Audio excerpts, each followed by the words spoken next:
And I'm fucking livid that we are stuck in the timeline where Alex Jones is right. Kind of words. Oh no! Oh, no. Okay, no. Why aren't the Amish afraid of COVID? Because they don't have TVs. As I said, democracy is a system that reinforces authoritarian ideals. I hope I don't get canceled. Talk to Steve. Being a victim of a tragedy doesn't make you an expert in public policy. Well, I mean, AOC is a drama queen and she's full of shit. Remember, they lost the Afghan war 10 years ago. You brought a freaking guillotine. They said, you don't get to tell us no, we're the state health department, and I said, hell no. It wasn't making Christianity better, it was making rock worse. What the fuck do you have on your face, Olivia? You want to make the world a better place? Have some babies and raise them to not be stupid. I remember thinking, man, governments are not going to like this shit. Ladies and gentlemen, boys and girls, activists, shitposters of all stripes, anarchists, libertarians, Republicans, whoever the heck you are, the people of the internet, thank you for taking the time out of your day to tune in and listen to another episode of O'Donnell for Liberty. As always, I'm your host, Justin. And before we get started, just remember, whatever platform you listen on, whether YouTube Live, Odyssey, Spotify, Apple Podcast, Anchor, or on the air at LRN.FM on a couple radio stations nationwide, you can help grow the show by liking, commenting, subscribing, and most of all, sharing the content with your friends. If you enjoy the content, you can join the production team by visiting patreon.com/O'Donnell for Liberty. Again, that's patreon.com/O'Donnell, the number 4 Liberty. And make sure to always check out our sponsor, SnackSwag.com, for all your favorite Liberty merch. They've got some fantastic designs on t-shirts, tote bags, coffee mugs, sweatshirts, all your favorite Liberty gear, Liberty merch. You can go wear your message, brag, and proselytize to your friends and to the greater public, because if you're willing to say it, you might as well be willing to wear it. And that is how we make Liberty win, with culture and art, and most of all, wearing our message literally on our sleeves. If you want to keep in touch between shows, make sure you head over to the Discord and join the community Discord. The links are in the description of the video, podcast, or radio stream you're listening to. Or you can head over to o'donnellforliberty.com for the links to join the Discord channel. Great community, great friends of the show, and chat with other fans of the show at any time.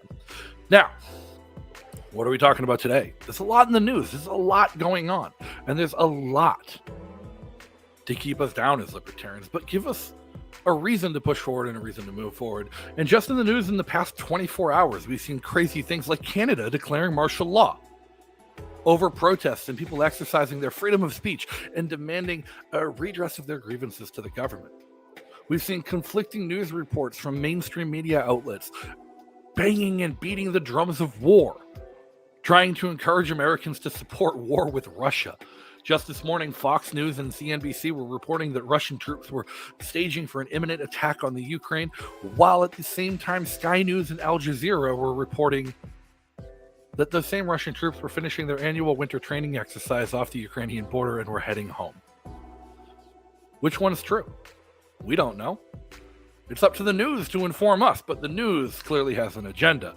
And what is that agenda, if anything, but distraction? And what's it distracting us from is the important part, because with all of the chaos and the beating of drums of war here, abroad, our neighbors in Canada, our allies in Europe,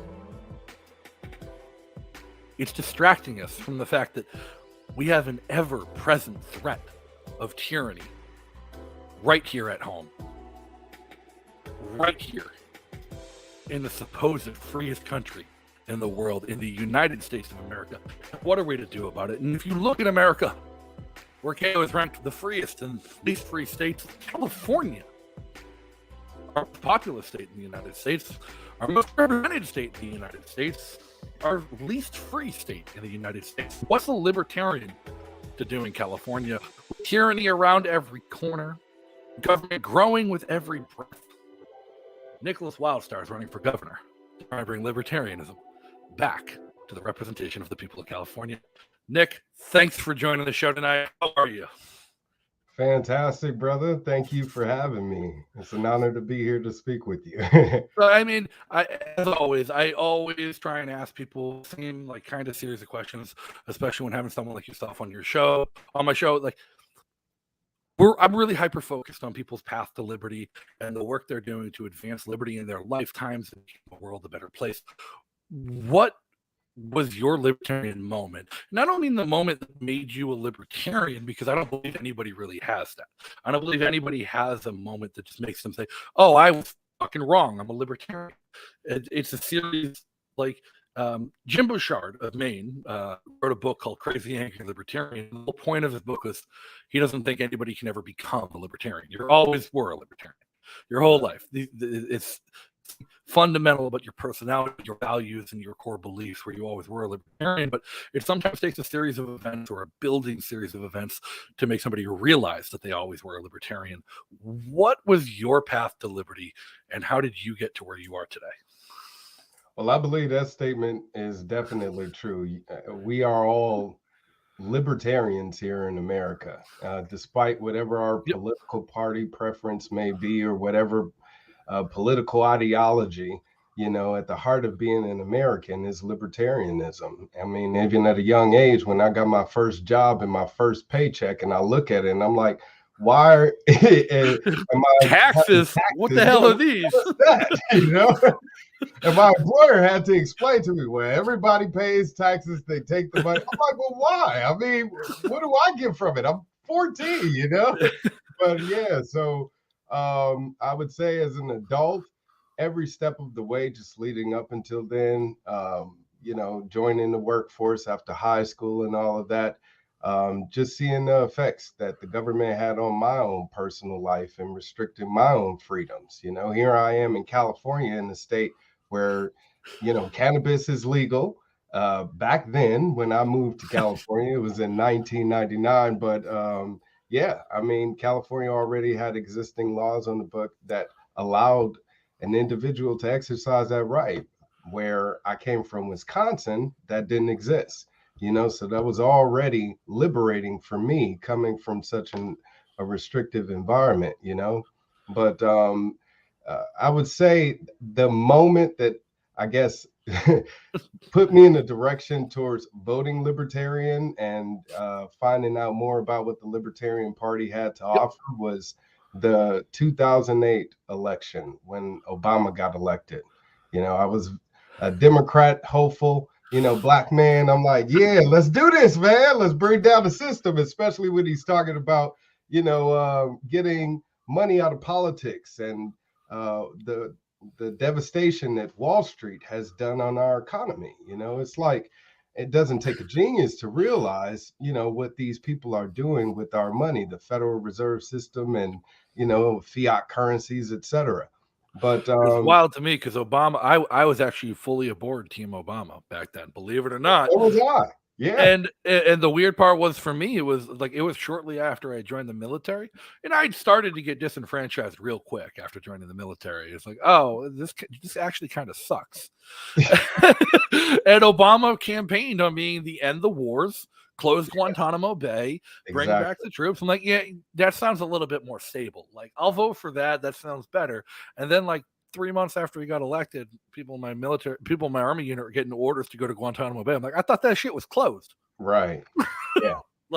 Next thing you know, he's sending more troops to Afghanistan. Yeah. And it was just a reverse, it was more of the same, only a Democrat was wearing it. I mean, I think it was even stated that he actually pushed more of Bush's policies than Bush did, just right.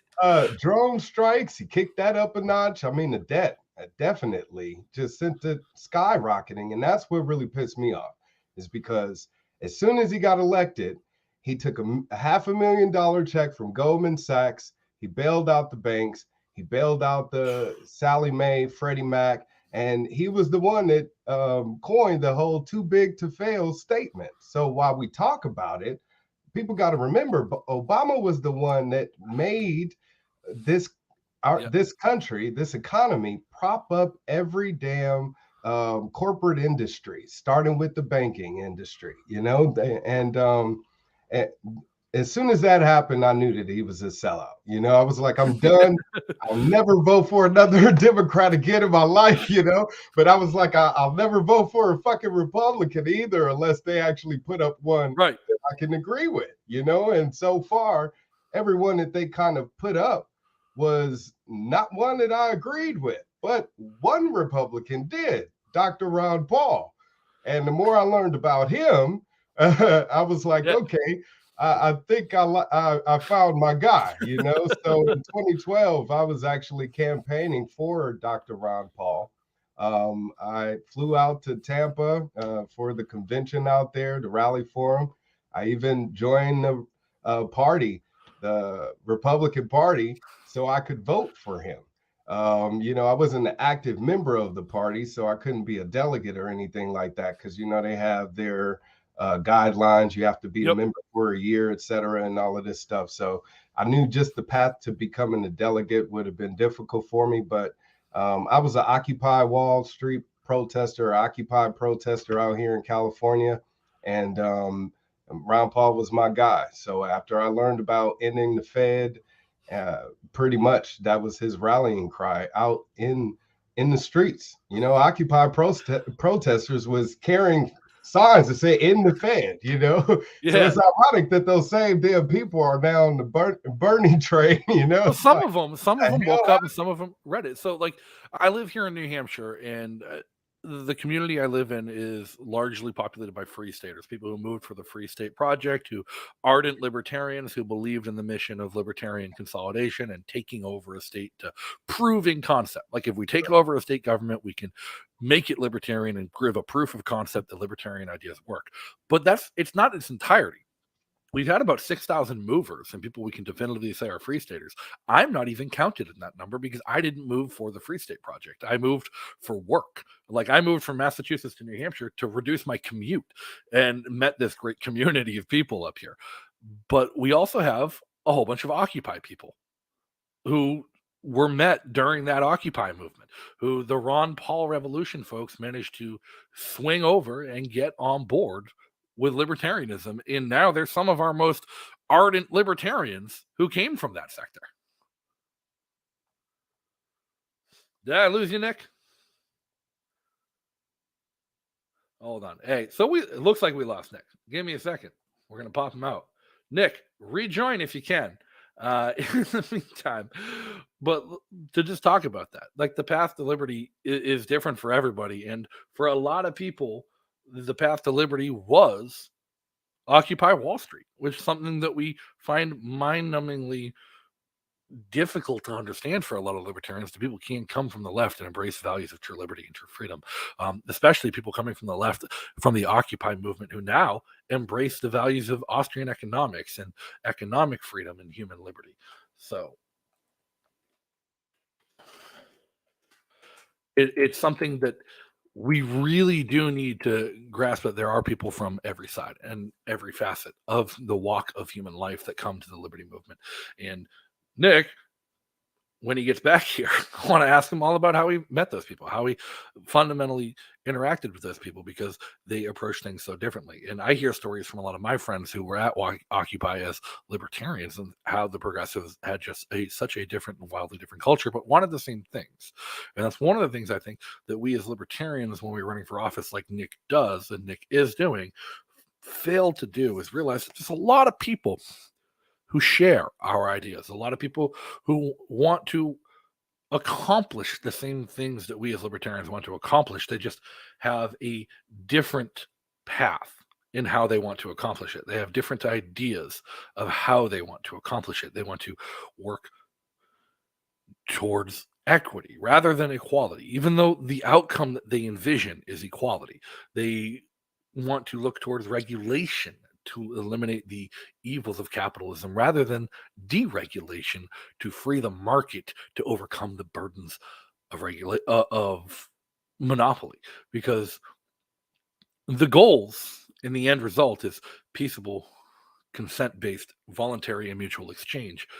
But the path to accomplishing that is the only point of disagreement. And what was accomplished in bringing a lot of the Occupy people over to the liberty movement here in New Hampshire and New England, with Occupy Boston and Occupy Wall Street so close, was recognizing that that path could work together and could necessitate a positive change for people, and that by getting over our differences in strategy, we could agree on outcomes and work independently of each other up until the point it conflicted.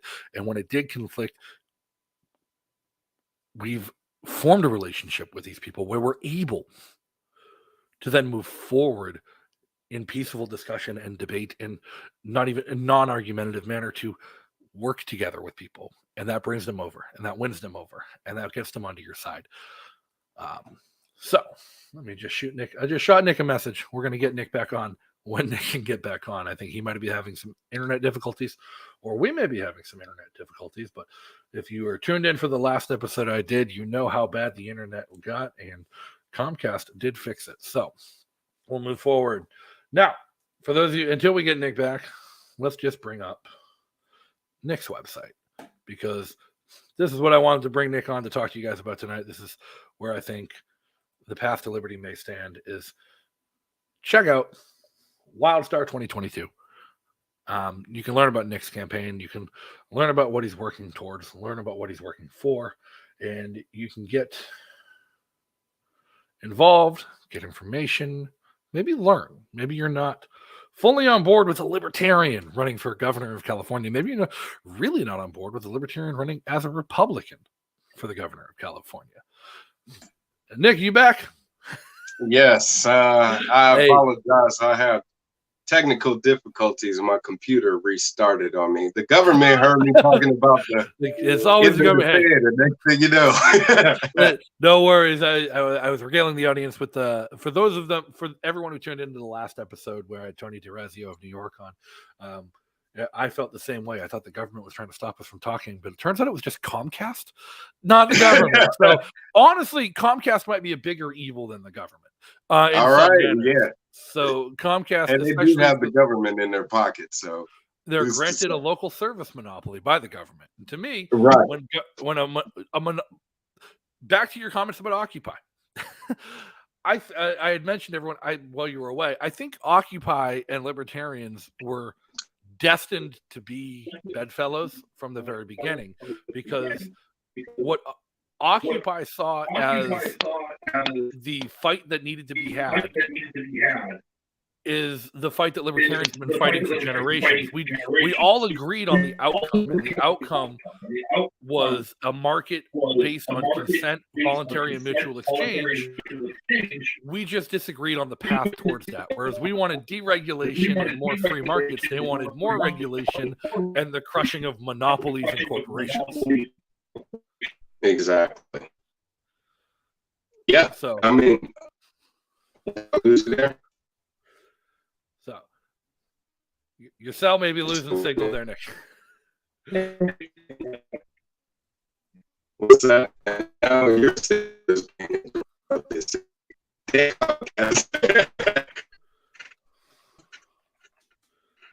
Hold on a quick second. On my end, they're called Spectrum because Time Warner took over.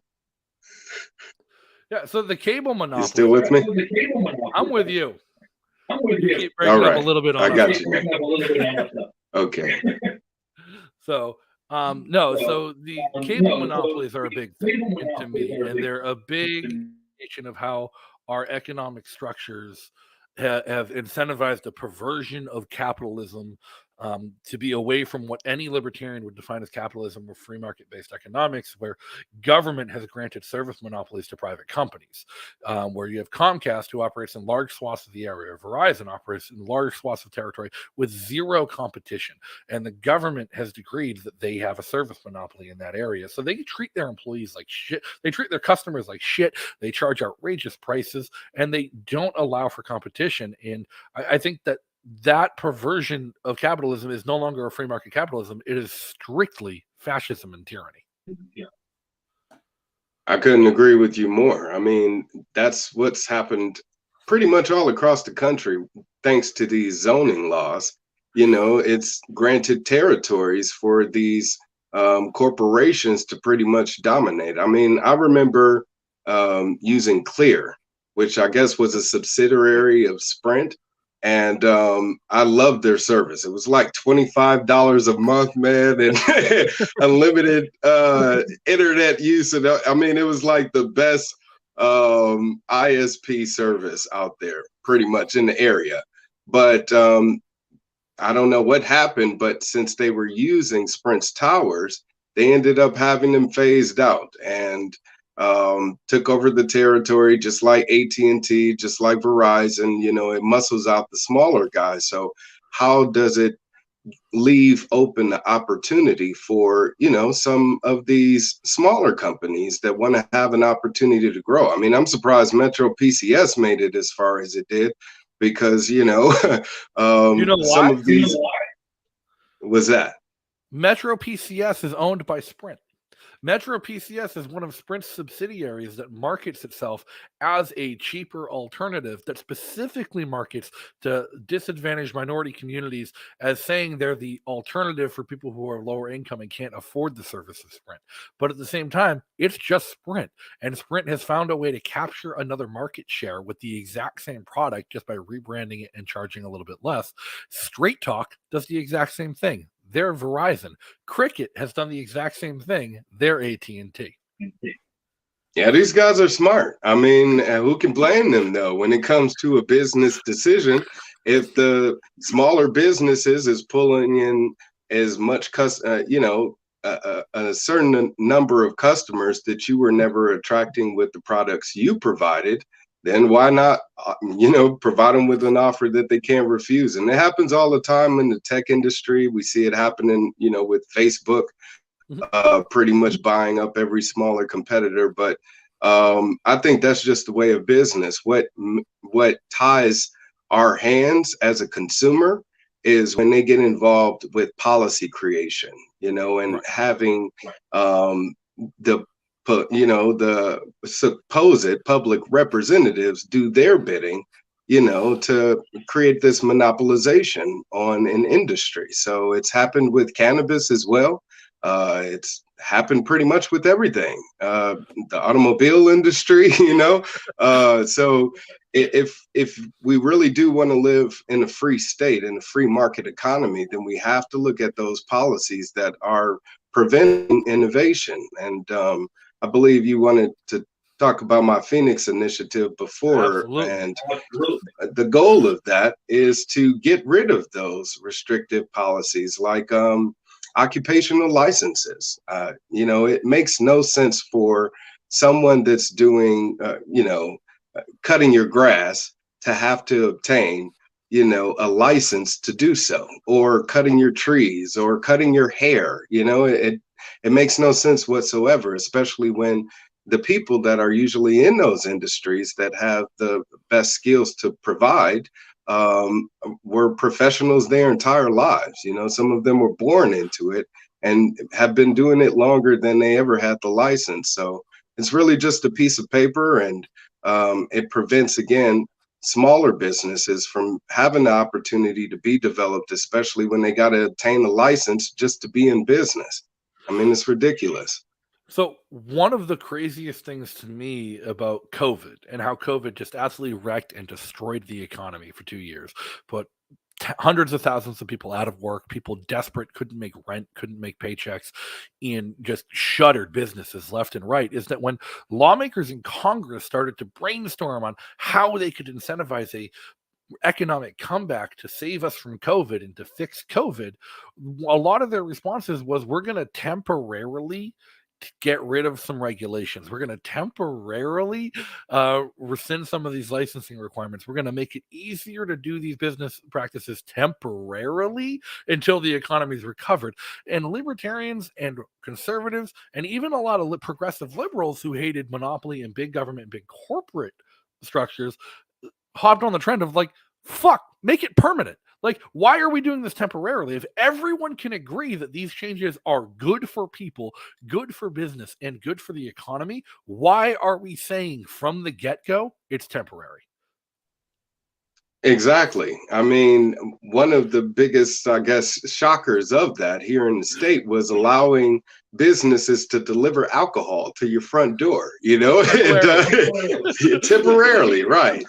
But they shut down a lot of other businesses as well. I mean, cannabis patients in the state had a lack of access because the the stores, the dispensaries in certain counties in the state were shut down. Like here in Fresno, where I live, there is no in-person dispensaries. All of them are delivery only, you know. So cannabis patients that don't have access to, you know, those facilities pretty much are being denied medicine. So there's a number of suffrage that comes along with the policy restrictions as well, the temporary ones.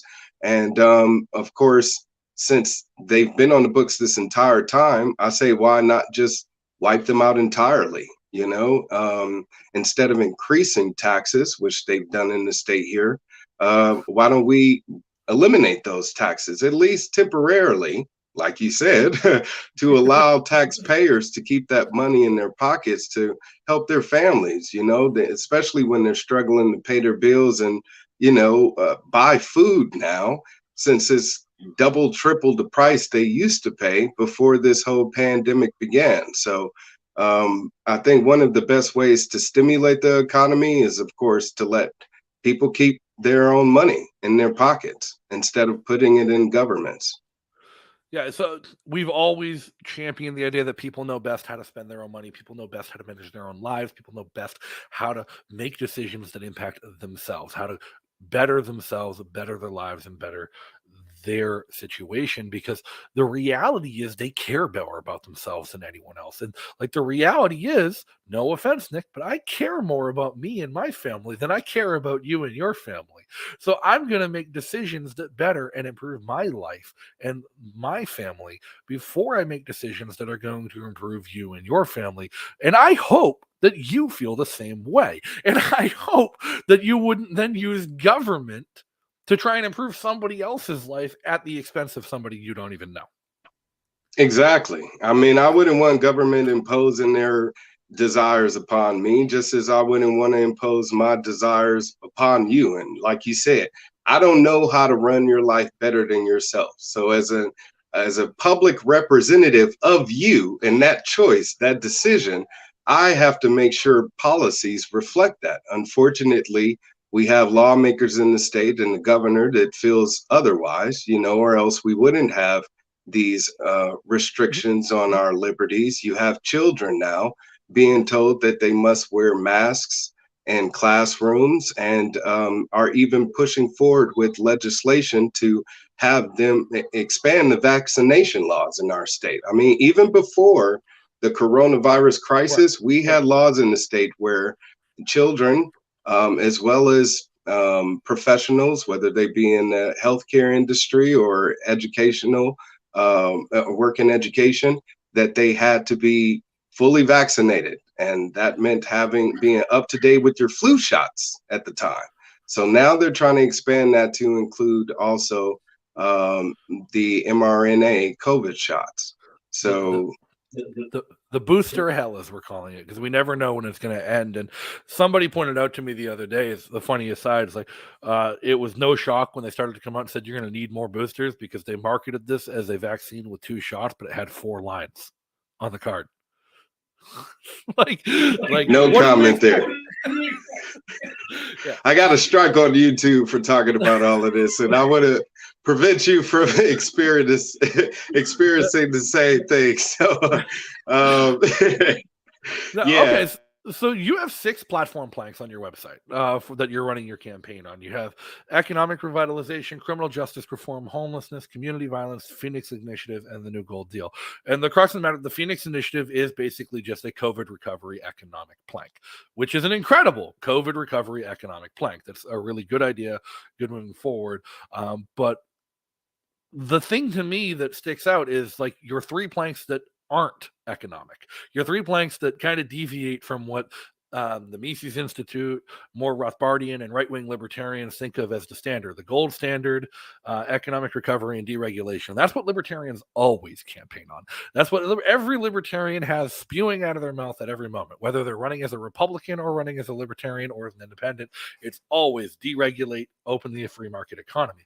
What I really think is interesting is your criminal justice platform, especially in a state like California, where criminal justice is an actual major issue, where you have the history of Kamala Harris locking people up and using people for slave labor in the Californian prisons, where you have a 3 strikes law on the book, where people are oppressed by the system every day. And you yourself had a pretty unique story about that, about how you've been dealing with it. Absolutely. I have an extensive history of experience with abusive police officers, which is why I do support criminal justice reform. And that's actually quite shocking for a lot of, I guess, people that consider themselves to be Democrats to hear, and even Republicans, since I'm a Republican, candidate. But with me, again, being a Ron Paul Republican, I focus on the true conservatism of the police force and the expansion of the police state and what it has done to be pretty much an aggressor for the state to impose their will upon us, free people, And if you are out there exercising your freedom, even if it's just walking down the street, you should not be accosted by police officers unless they have a reason to do so. And in my case, that did not happen, and I ended up being awarded a settlement because of that. But that money came out of taxpayers' pockets. It's always a loss on the residents, the people, the hardworking people of this state, opposed to the individuals responsible. So we definitely need to make sure that our law enforcement is being held to a greater standard than everyone else, and that's why we should be removing the Police Bill of Rights, removing qualified immunity, requiring that they carry liability insurance. That way, if there happens to be any injury, personal injury or death at that officer's hands, that they themselves are responsible for that payment to the victim or the family of that victim, opposed to, again, taxpayers having to foot the bill like we always do. Yeah, it's absolutely wild to think of that being remotely controversial. to someone like me, like, that shouldn't be remotely controversial. But then again, like, I live in a state where we've had landmark cases about filming police, where we've had libertarians get arrested and fight federal court battles about filming police and reasserting our right to film police in public at any time. But you're currently facing a big legal issue, something that maybe might be a hindrance to your campaign or getting elected if you were win, facing quite a few years in prison for what? Recording in court, believe it or not. I was recording my own court case, and these were traffic cases, so it should be just like a fix-it ticket, but that's the thing, is every arraignment is the same, whether it's a traffic case or a criminal case, which is treated as, which is why you're asked, do you plead guilty or not guilty, and if you refuse to enter a plea, then they force you to go to trial. And this actually happened last year. So I had a trial. I was on trial.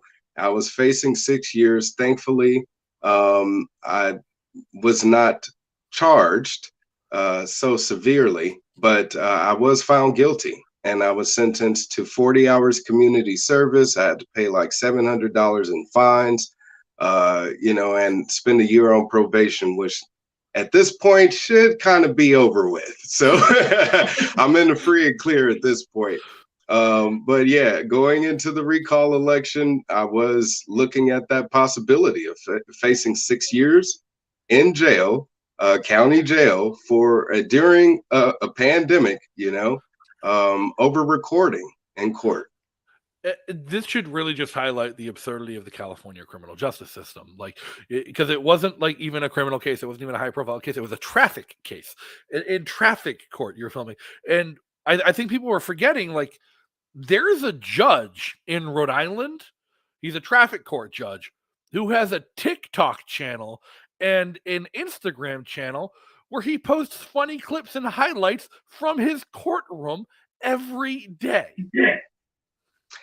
What's so sickening about what happened to me is they really got upset because I posted the video on YouTube, and I have like over 30,000 subscribers and over 7 million views.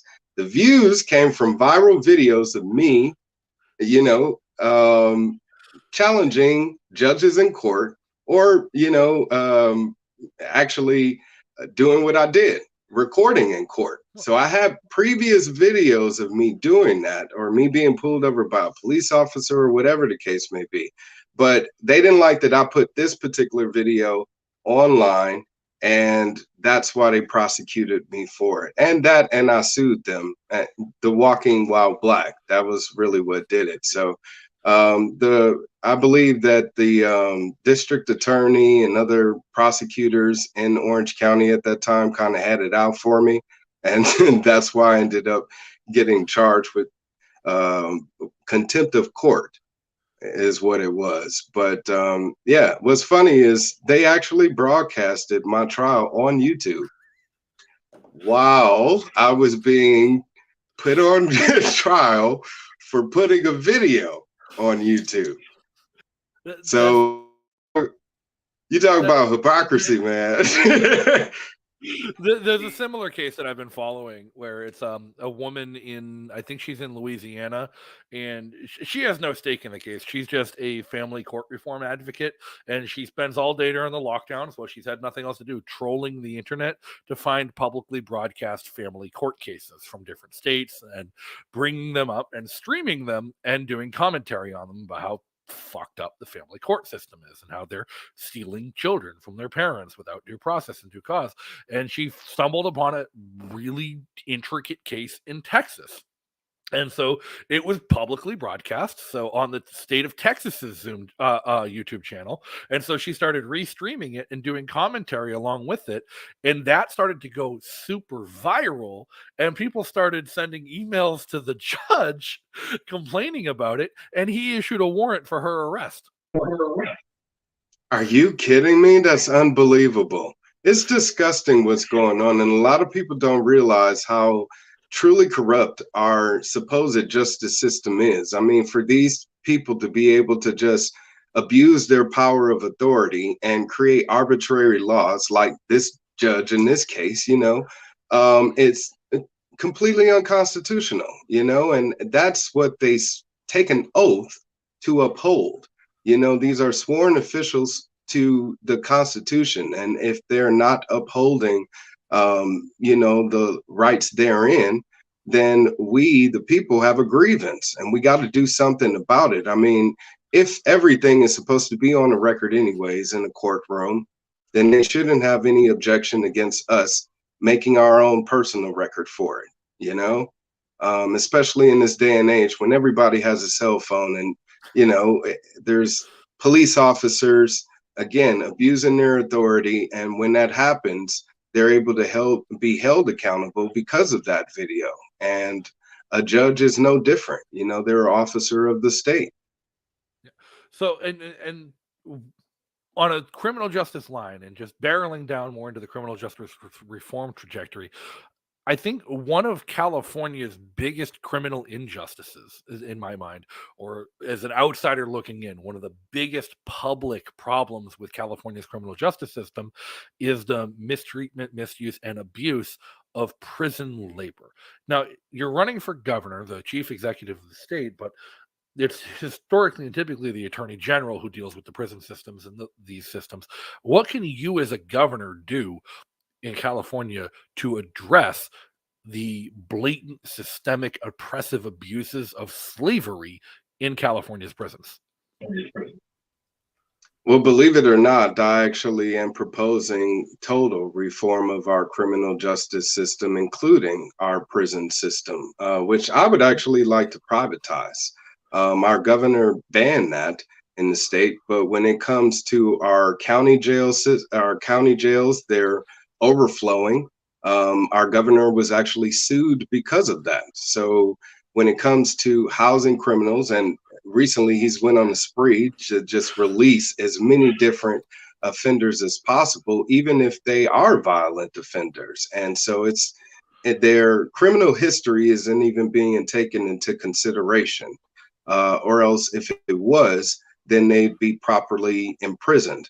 Unfortunately, our governor has not taken such standards to do exactly that.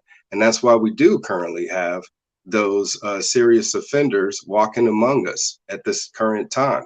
But I feel like with a privatization of the prison system, we as a state would be able to then hold those prisons accountable. The Mary right now, the relationship, we all know it's corrupt. You know, those private prisons are now backing and even supporting some of these candidates that get into office and create the policies to, again, enable those private prisons to do even more of the private, abuse Slavery. of that person's labor. Yeah, exactly. I mean, that's why we have prisoners out there fighting some of these wildfires and dying, but then if they happen to, leave the prison system and get released, then now they're unable to get a job in doing the same thing that they were just forced to do, or I would say, if anything, it doesn't seem like force because they're all asked to do it. But when you're sitting in a prison cell, it's like, what better choice do you have?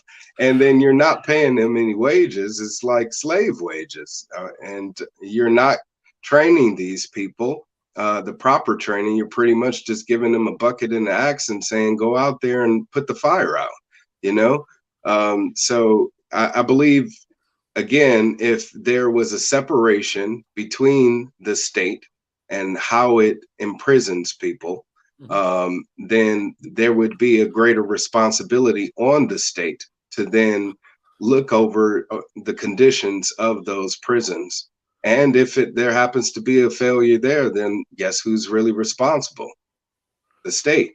Right now, we're using taxpayers' money to imprison nonviolent offenders, serious offenders and the like.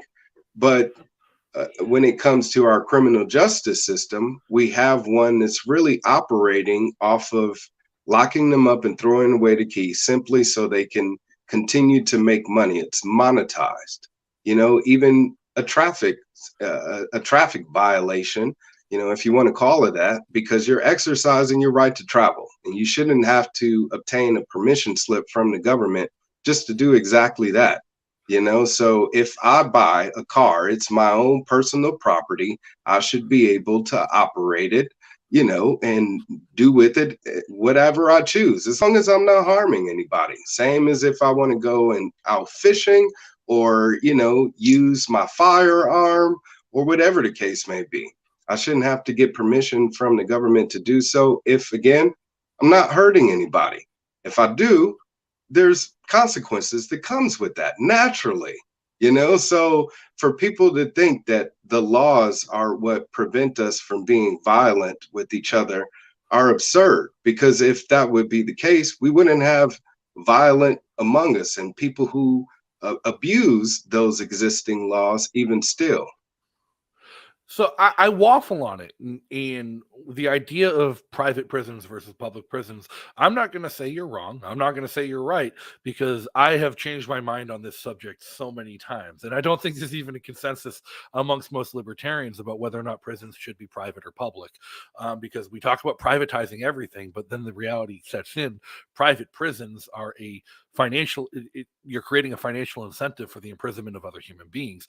And I don't know how a private prison can operate unless it's paid by the state per prisoner on a per head per diem basis, or if they're allowed to use prisoner labor for profit.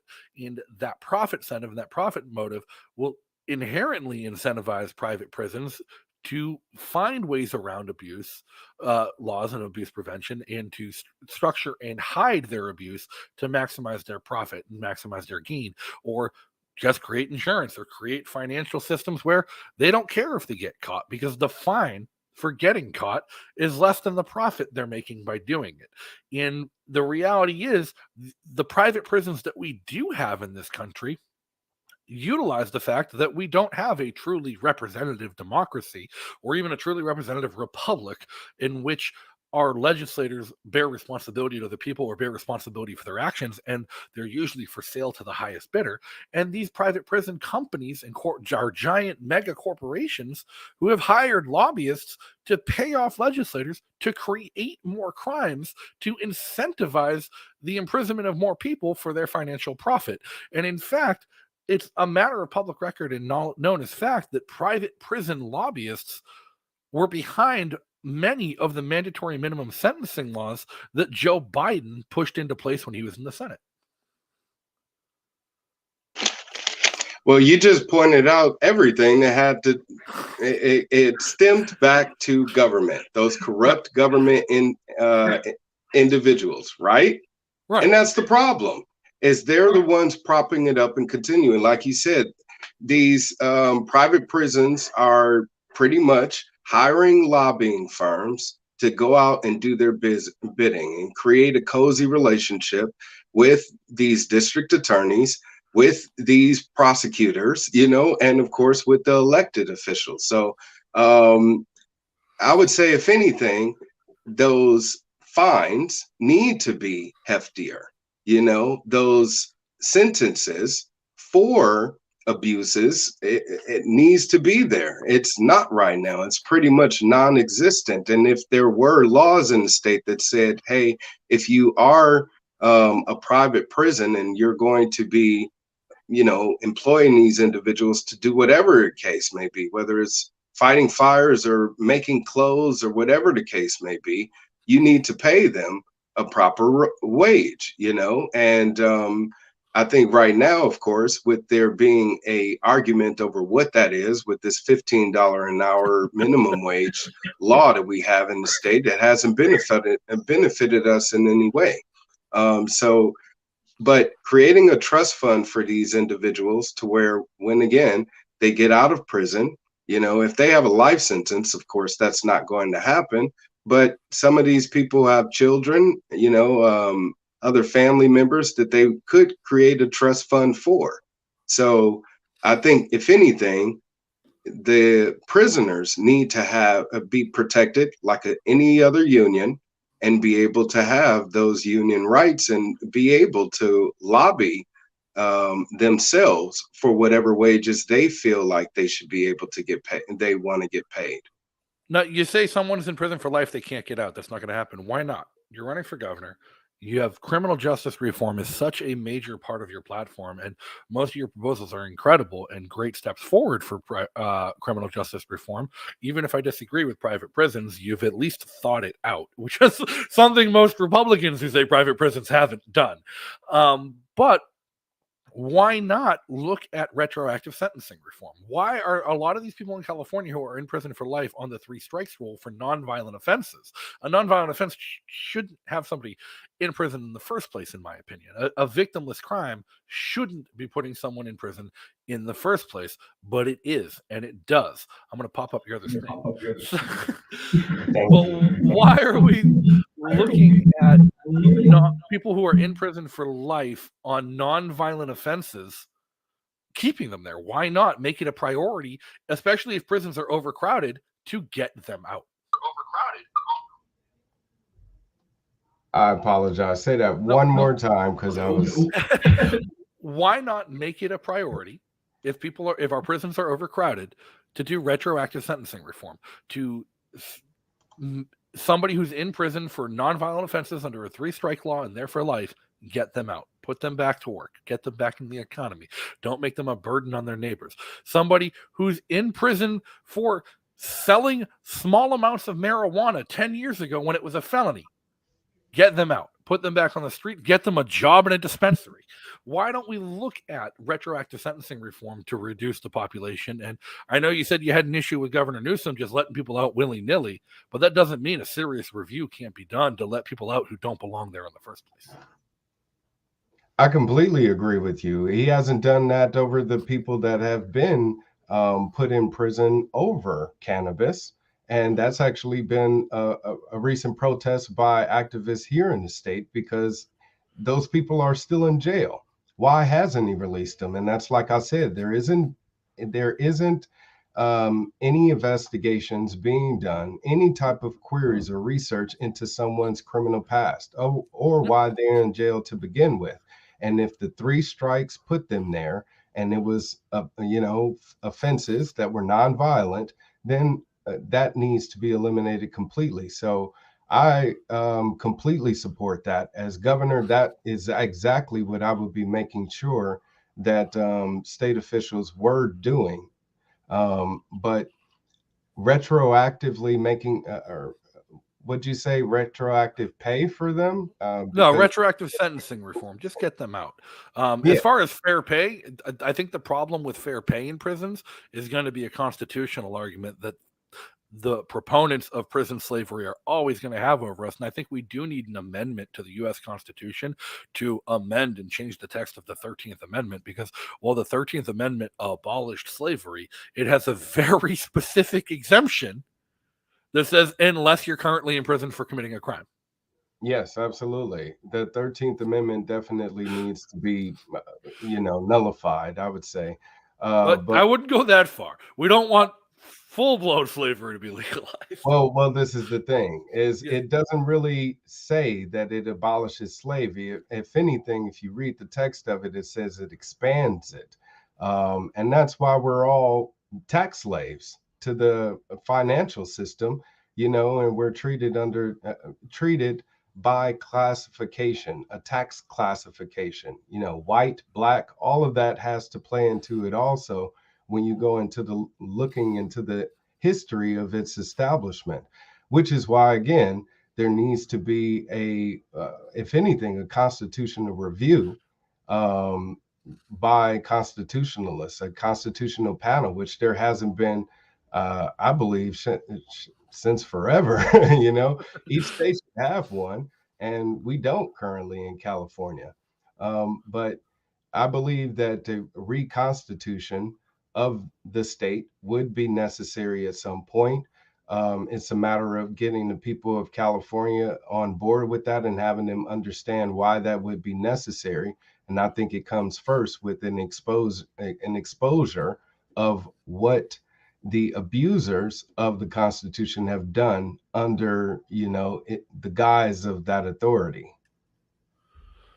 Man, definitely an interesting road to go down. I know the federal Constitution, the difficulty of amending the U.S. Constitution is so difficult, people stop teaching it in some public schools is just a flat-out impossibility that we'll never see happen again in our lifetime, because we'll never get 2/3 of Congress to agree on something unless it's bombing somebody they don't like.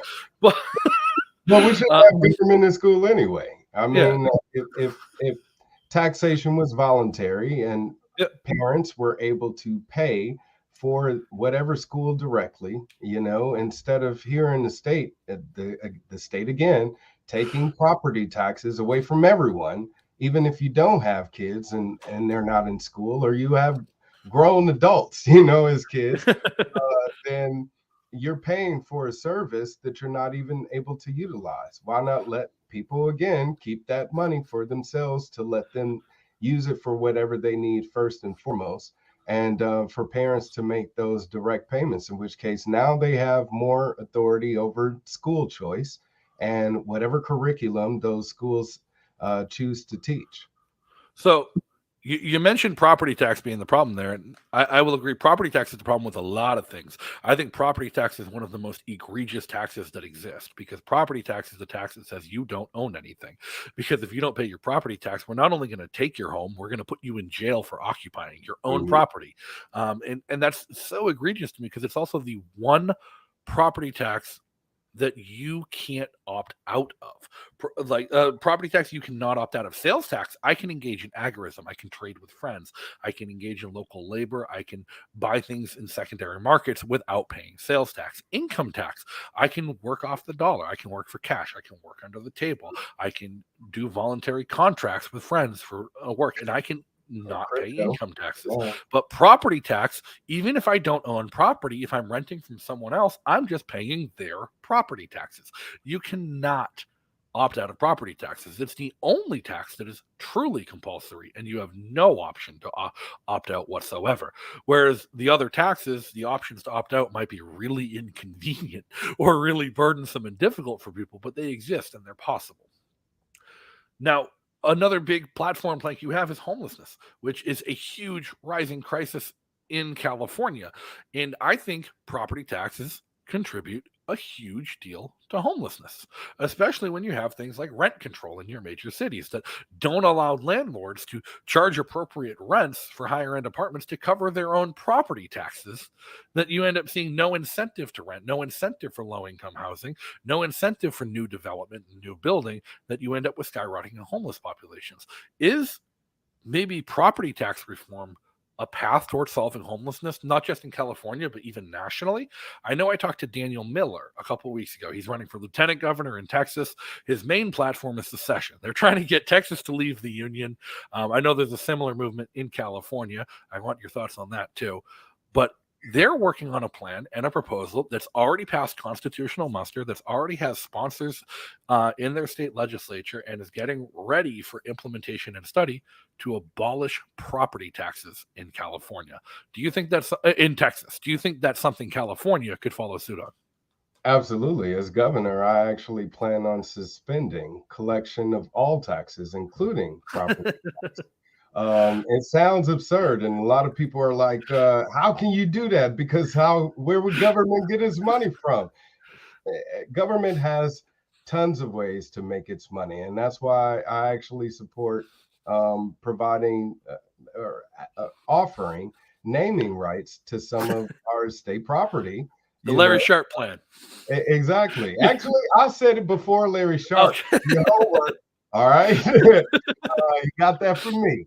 But yeah, I said that I wanted to allow pretty much naming rights. If it's a highway and it's the, California Golden Gate Bridge, instead of taxpayers again getting taxed to death, even paying a toll just to go on the road, let them have naming rights. And if they want to call it the Google Bridge or Verizon Bridge, whatever the case, Disneyland Bridge, don't matter. If they're paying the monthly maintenance, and they're paying for use of that bridge each and every year, if they're paying $100 million, that money goes directly into the state's pockets, and we'll be able to use that to pay for administrative services. That's pretty much all government should be, is administrative service for making sure that your rights and your freedoms are not violated. Right now, it's too damn big. It's in every damn thing. And so if we restrict it even just once, and that's what I want to show people for 4 years, I'm going to show you how government should operate. A smaller government, a government this big, you're used to one this big telling you everything that you can do, whether from sun up to sundown, from cradle to grave. I want to show you for once in your life, you have an opportunity to live as an adult responsibly, and government's job is just to make sure that you are able to do so, period. And how do you feel about Cal Exit? I support people that would like to see California be an independent state. And that's why I do offer a path to independence through my Gold New Deal. I would like to see California have its own source of power that's owned by the people of California. I would like, and that way they're never paying another electric bill again, and we're getting paid for that power instead of having to pay foot in hand over hand just to do so, with PG&E and SoCal Edison having a monopolization over it, and that leading to wildfires and criminal charges against them for causing those fires. So it's irresponsibility on their part, and we can again make California an independent state. So I spoke with Louis Marinelli a couple months ago. He's heading up Cal Exit. He's an interesting guy to talk to. And what blew my mind when I went into that interview is I went in with an assumption where I'm like, oh, I'm talking to somebody working on secession. They've got to be a libertarian. They're probably just another libertarian. And then I started talking to Louis Marinelli. I'm like, we don't agree on a goddamn thing. Anything across the board. I'm like, huh. I'm like, the reality is, so I'm like, so secession's being pushed in California by people who aren't remotely libertarian. And the only thing that we'd agreed on is in secession and localization, where his view was Sacramento sucks, but Sacramento sure is better than DC. And I'm like, wow, I can't even refute that. Right. They do have a third house in Sacramento, pretty much that lobbyist arm, and they puppet all of the officials there, and it's similar to what we see in DC. But I used to be a member of Cal Exit. I actually ended my relationship with them because of too much backstabbing, including by Louis Marinelli, and I have a debate with him that went off the rails and shows a perfect example of that. But as far as, again, the people behind the goal for California independence, they are very wholehearted, activists in that nature, and I support them in that endeavor. And as governor, I will do exactly that. There's even a push to create a 51st state, the Jefferson State movement, up in Northern California. There we go. See, I was just talking about it. Rock read your mind in the chat. So. Right? Yes, I definitely will. I actually spoke with State of Jefferson leadership members, and back when I was running for governor in 2018, and I was hoping that I would have had their support then, but they chose to back a Republican, instead, because the idea is that a libertarian will never win. And unfortunately, that's the uphill battle that libertarians face in just changing people's psyche about the two-party system. They're so conditioned into thinking, I must vote red or I must vote blue in order to win. Yep. They don't care about their rights. If they really did, then you wouldn't see everybody galvanized behind statism. I mean, we're really seeing that both on the right and the left. The right wants to say, oh, you're supposed to have medical freedom, but, you shouldn't be able to abort a baby, and the left is saying, I want to be able to put this in my body, but yet at the same time, my body, my choice. And it's like, you can't have it both ways. And both of you want to use force, the authorities to get your way.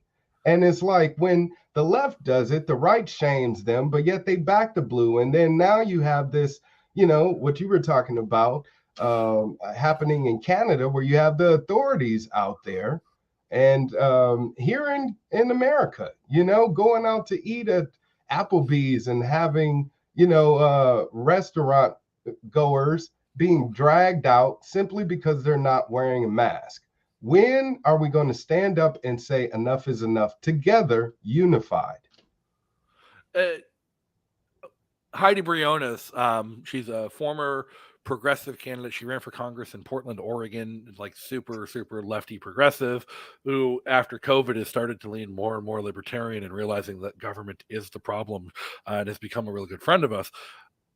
She said something a few months ago that really stuck with me. She's like, I don't think the partisan divide anymore is Republican versus Democrat. I do not think there exists a conservative versus liberal partisan divide anymore. The true new partisan divide is authoritarian versus individualist, where people who believe in individual liberty versus people who believe in collective responsibility. Mm-hmm. And me, you, her, Doc in chat, Pat in chat, people who watch this show, people who share our values are all in favor of individual liberty. We don't believe there can be a collective responsibility because a collective can't be beholden to anybody because it inherently oppresses the individual. Because if one individual disagrees, then the motives of the collective are oppressive to that individual, and it cannot go forward with that. So when you look at the question of what a libertarian can't win, and that's what keeps people from voting for libertarians, I don't think That is what keeps people from voting for libertarians. I think that's a large part of what keeps people from considering the potential of a libertarian in a race. But the reality is, and I've come to this conclusion after my years of being in the Libertarian National Committee, working within the Libertarian Party, and lobbying Liberty Republicans in New Hampshire, and working with Liberty Republicans in New Hampshire, and running as a libertarian, and working on other libertarian campaigns, and working on Republican campaigns. I think libertarians, people who share our values, are such a small minority of the population that it doesn't matter. If we were treated fairly by the media and we were put into the debates, libertarians have this mind-numbingly idiotic belief that if we just get in the debates and people hear our message, they'll vote for us because it's better. The belief that you can logic someone into understanding your values, as opposed to just campaigning to people who share your values, is something I think is a utter fallacy of politics that libertarians have boxed themselves into. And it's one of the reasons I respect the hell out of you, because you said, screw it, I'm running as a Republican. I need a chance to get my name out there and get my message heard by a larger number of people. And in the process, you're going to get a lot of low information, idiotic, dumb voters who vote for you just because there's an R next to your name. Yep. I hate to say it, you're going to get a lot of dumb, idiotic, low information voters who vote for you because you're black.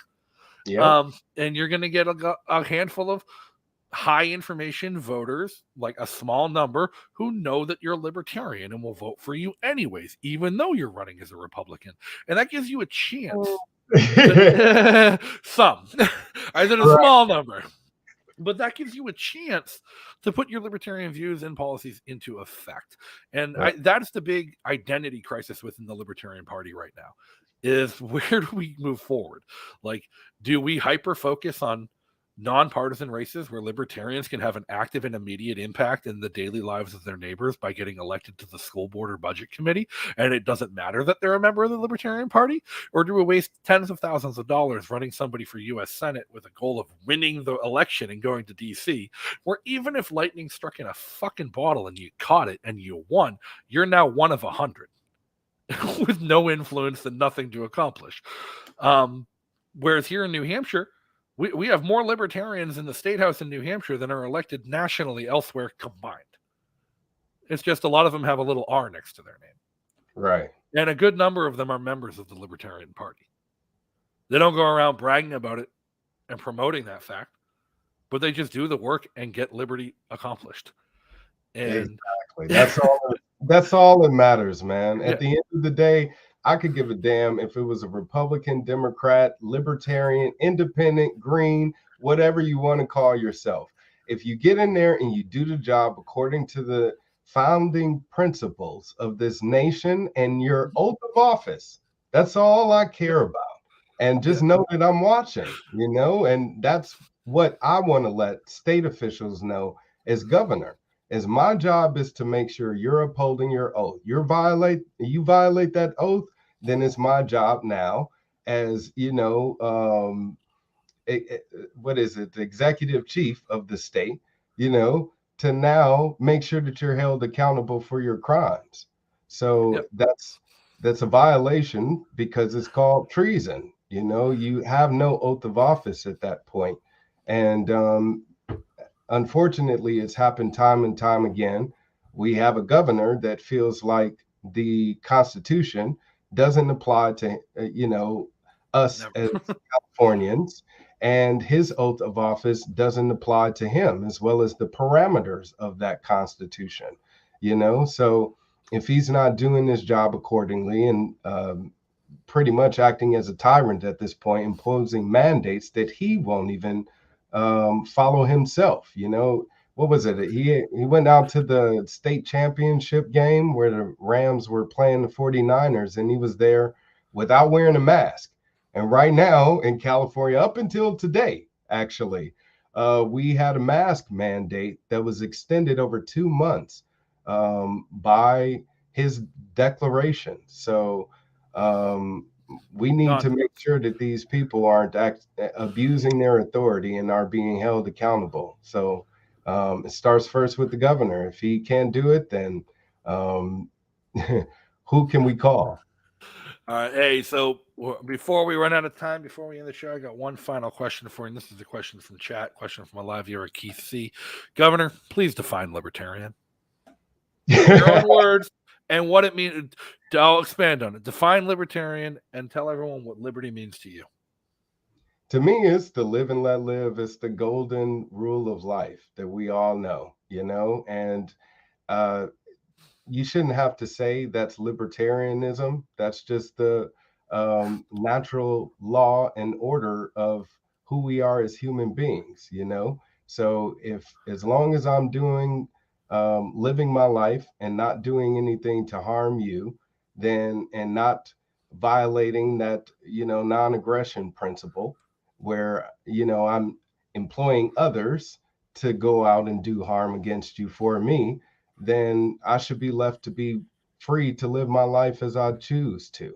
Unfortunately, a lot of people don't believe even just that fundamental understanding and want to tell other people what they should do and how they should live their lives. So in that sense, that takes away their individual right to live freely. And you're looked at as being property of someone else. And if we're looked at as being property of the state, then we have to question what is the role of our government and what we should be doing about it as, subjects of that authority. I don't think that's what the founders of our nation wanted. I think they wanted we, the people, to always be in power, which is why we should make sure that we're electing liberty-minded individuals, no matter who they are.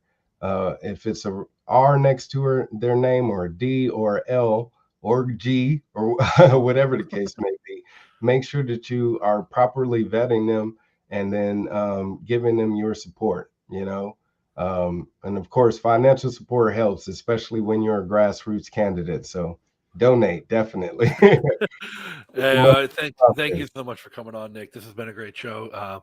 Apologize to everyone for the technical difficulties. And I don't hold it against Nick. It happened to me last week, and y'all still stuck through it. So you guys are great. Thanks for tuning in. Thanks for watching. Thanks for commenting. Nick, where can people follow you? Where can people learn more about your campaign?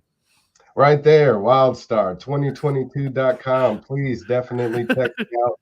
You can connect with me on Twitter as well, The Real Cue Ball. All my social media handles are right there on my website. And like I said, I'm a grassroots candidate. I could use all the help that I could get. I'm a thorn in the side of the Republican Party right now. And I need all the help that I can from the people all across the country. Even if you're not in California, you can support. You can make a financial contribution. Wildstar2022.com. Please donate whatever you can. Every little bit helps on the campaign trail. Right now, I'm actually trying to pay that damn near $4,400 filing fee just to get my name on the ballot. And I have up until Friday, March 11th to do so. So please check me out further. Check out my campaign platform. All of my pledges there as well. And hopefully I'll be able to gain your support. All right. Hey, thank you everyone for tuning in. Thanks, Nick, for joining us. I'm looking forward to it. You, along with Larry Sharp and other great liberty candidates running across the country, are really giving me hope and a little bit of a white pill when I've been down on it for a few years. So thanks for doing what you do. Thanks for stepping up, and thanks for giving a voice to liberty in a hellhole such as California. Thanks for everyone for tuning in, and until next time, be free. Thanks again for tuning in and joining us tonight. Make sure you hit that like button and leave a comment below to let us know your thoughts. If you haven't subscribed, go ahead and hit that big red subscribe button on YouTube and turn on notifications to get alerted every time we go live. If you enjoyed this content, you can join our production team on Patreon by following the link in the description. And don't forget to follow on social media and join our community Discord channel by following the links in the description as well. The best part of all of this is the community that we're building and growing. So go ahead and join us. And thanks once again to our awesome sponsors and patrons for making all of this possible. And if you can't catch the show live, you can always catch it the next day on YouTube, Odyssey, Anchor, Spotify, Apple Podcast, Breaker, and wherever else you listen to your favorite podcasts. So until next time, everybody, be free.